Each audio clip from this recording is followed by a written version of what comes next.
So you can talk about what they did well and then what they need work on, okay? So that should be fairly lengthy. That is rubric 12. C, how will you support young adolescents to apply the feedback to guide improvement either within the learning segment or at a later time? Please address this within the current assessment. Please address this within your current assessment. They should be able to revise their work, and that should be stated. That you have gone over it with them and they were given an opportunity to revise their work in order to understand where their weaknesses were, and then they were able to revise their work for you to sit down with them again to make sure that they mastered the concepts that they didn't master first. Then if you want to discuss about applying those skills to later times, you can. Did I send that to you? This is the one I had. Okay, let me make sure that I get y'all the right template though. Okay, so for example, the students can read the feedbacks and strengths and needs from their formal assessment, ask for any clarifications needed to fully understand the feedback, and apply it to guide improvements for reassessment. Before allowing the students to retake the assessment, they must partake in remediation stations that will assist with reteaching and reinforcement of specific skills, including word problems, simplifying fractions, and equivalent fraction stations. The students may choose which station to attend to receive assistance in accordance to their feedback for improvements provided by their formal assessment, on their formal assessment. After completing the stations, the students may retake another version of the assessment with the identical learning objectives and standards as the initial assessment. In addition to the retake, the student must also write a brief letter explaining how they have applied their feedback provided from the initial assessment and what they've learned as a result of retaking it. This may or may not fit what you need to do, okay? Because this is middle school. This is middle school math. I will highly encourage you to read rubric 13 under your understanding rubric progressions as you're writing this. For C. Yes, 2C. For 3A, explain and provide evidence to the extent to which your students are able to use or struggle to use the language function. This is where you're going to talk about your language function and how they had the opportunity to use it. So you want to provide evidence of students' understanding and the use of their targeted academic language function. So whatever you said in the beginning in 4A in your planning commentary, they should have done throughout the learning segment. This is where you discuss it. The vocabulary that you put under 4B and 4A, or 4B and 4C of your planning commentary, this is where you're going to discuss where they used it. And then in 4D in your planning commentary, where you talked about your additional language demands, your targeted supports, and the activities that they were going to do, this is where you discuss it. Okay? So 3A here. You also want to discuss their discourse and or their syntax, whichever one you chose. Yeah, can you go over syntax? Okay, so let me explain something. If you're not math, typically you won't be talking about syntax. Syntax is symbols only. So you only need to talk about discourse. Discourse is going to be oral or written language. Opportunity for oral or written. I read the definition and the understanding rubric progression, but it still was kind of confusing because it said like talking about genres and like if you're talking about arguments and you're going to talk about claims and responding to the text. That's your vocabulary usage. So you're using that vocabulary as you're orally discussing it. Okay, so you're doing analyzing. They should be saying, I am analyzing blah, blah, blah, orally and written. Okay, and it doesn't necessarily have to be on film, however. It just has to be where they had the opportunity to do it. All right? Other questions on that? Yes, ma'am. Yeah, it's going to be, syntax would be anything like your fraction bar.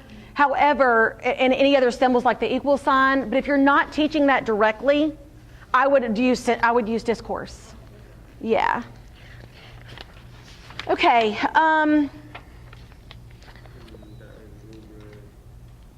That was rubric 14.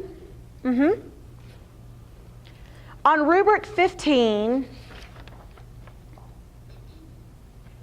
it says, on 4A, it says, based on your analysis for young adolescent learning, this is middle school, so yours is probably on direct evidence of, for elementary.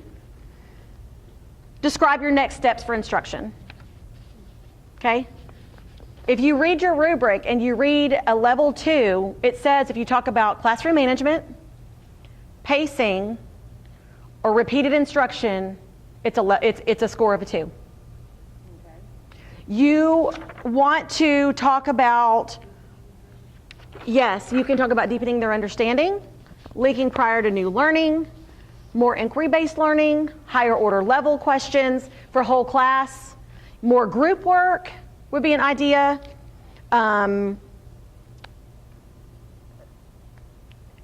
For mathematics, it could be more conceptual understanding. For science, it could be more of an argument or stating a claim. For yours, it could be, stepping up and like doing more research to analyze the differences, or you can do different passages, just different things like that to give them, but it's not a review. Okay? And then it asks you for your 3 focus students. So your ideas for your whole class should be different than your 3 focus students. And then if you have additionals like struggling readers or enriched students, etc., you might want to add some next steps for them as well. And then in 4B, it says, support your explanation with principles and research for theory. With research and theory. So this is where you're justifying what your next steps are based on research and theory. So can we use the same research and theory that we've been doing? Like You can. planning? You can. Yes. Question was, can you use the same research or theories that you're using in your planning? The answer is yes, you can. Just don't name drop. You have to justify why you're using them. Right. Okay? Because I think I used Piaget and Yeah. Don't put their names in there? No, you can. Oh, okay. Yeah, you can. All right, so let me show you a couple other things up here. Okay, so this would be an example of your evaluation criteria, like 0 to 4 was not mastered, 5 to 7 was partially mastered, and 8 to 10 was mastered. So that would be an example of before in the commentaries. If you have an old commentary, you would see what is your evaluation criteria. They've taken that out. Now it's in Part D. It would be a separate document to upload. Okay? Provide a graphic, table, or chart. Work samples. And this is an example of what you would do for making your chart. This is off of a rubric. Okay, you list the children's names, you list the 3 criteria across the top that you're scoring the rubric on, and then you put how many they got correct with a total score. That would be an example. Notice that I've got it color coded. You can color code it all the way across, or you can color code just their names, just as long as you can read it. Okay, another example I've seen is I've also seen it in a bar graph too, this and a bar graph, this and a bar graph and a pie graph, this and a line graph, if you're doing it over a period of time. Yes? Is the color coding for like mastery? Yes, it is. Mastery, partial mastery, and non-mastery. And you do want to color code it. It will come across color coded. Okay?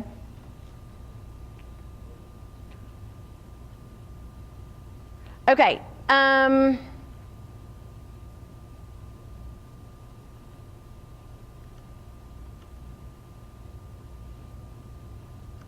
I think we've got it all. Oh, here's an example of feedback. It says each paragraph should have one main idea and the idea that goes in the topic sentence. This is an example of good feedback if the student needs this information about what paragraphs should contain. So you can say, like, for example, in writing, if they use more than one main idea, you need to make sure that you can use one main idea and then what idea that might be. Okay? So like for my students, some of them, on their keynote, they only explain the phases of mitosis, not meiosis. So what you could do is say, I really like the explanation that you wrote for mitosis. However, make sure that you give me the same detailed description for meiosis. Okay, here's another one. Your details strongly support your claim that we should recycle newspapers. That's great. Where did you find all those facts? That's another example of feedback. Okay, here's another one. This report probably wouldn't convince a reader who didn't already agree we should recycle. What else could you do to make a more convincing argument? So if you don't know what's missing, that would not be an example of good feedback. Okay?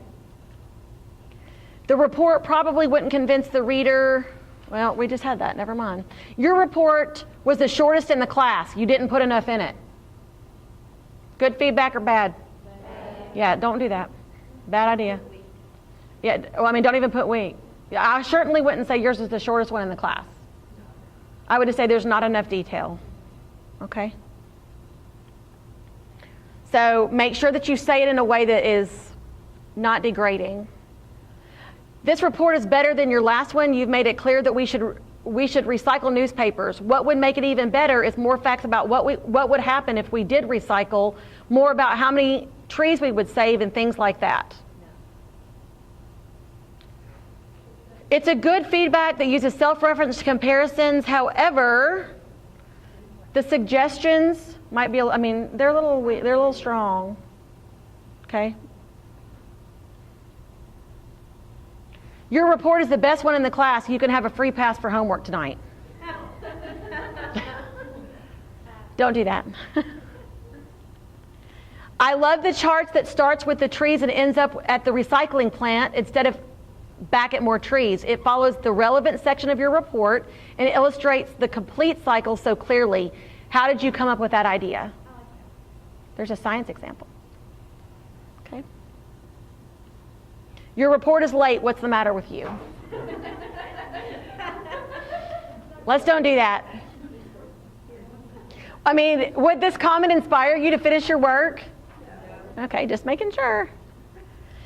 Whatever the student's name is, I don't have your report. Can you tell me what happened? Better example than the previous one about your work's late, but probably not the best. Okay? All right. So in task 3, what counts? The analysis goes beyond what students did right and wrong and uses specific examples from work samples to demonstrate patterns of learning consistent with the summary. It also includes some differences in whole class. You don't want to just talk about what they did right. You want to talk about what they have weaknesses in. Okay? So you want to describe both strengths and weaknesses for whole class as well. It is accurate and it addresses strengths and needs related to your learning objective. So you want to make sure that whatever objectives you put in one, that you tie that back to it. All right? So if they were supposed to explain the sequence of events for the New Deal, and they didn't explain, they just simply identified, that's a weakness. Yes? So, like on some of the PowerPoint or keynotes that I saw, students, and I specifically told them to use their notes and put it in their own words, but if you can seriously tell that they use like copy and paste Google, can you say, I'm glad that you gave an explanation, however, please use your own words next time? Or? It might be better if you say the directions that were clearly stated that you were supposed to explain it using your own words. Are we sure this is our own words? Question mark. Okay. All right. The candidate describes how the focus students will use the feedback on their strengths and weaknesses to revise the current work. Okay, this is your focus students. Go further for a 4 and tell how you will support your focus students to do that. So this is rubric 13. So in order to go further, you tell how you're going to support them. So it could be oral, it could be one-on-one, it could be stations, etc. The candidate explains and provides evidence of the student's use of the language function as well as vocabulary or additional language demands. It now says and additional language demands, not or. Okay? Your next steps. For a 4, provide both general support for the whole class and targeted support for individuals or groups. And for a 5, you must support it with research or theory. Well, and justify it, not just a name drop. Okay?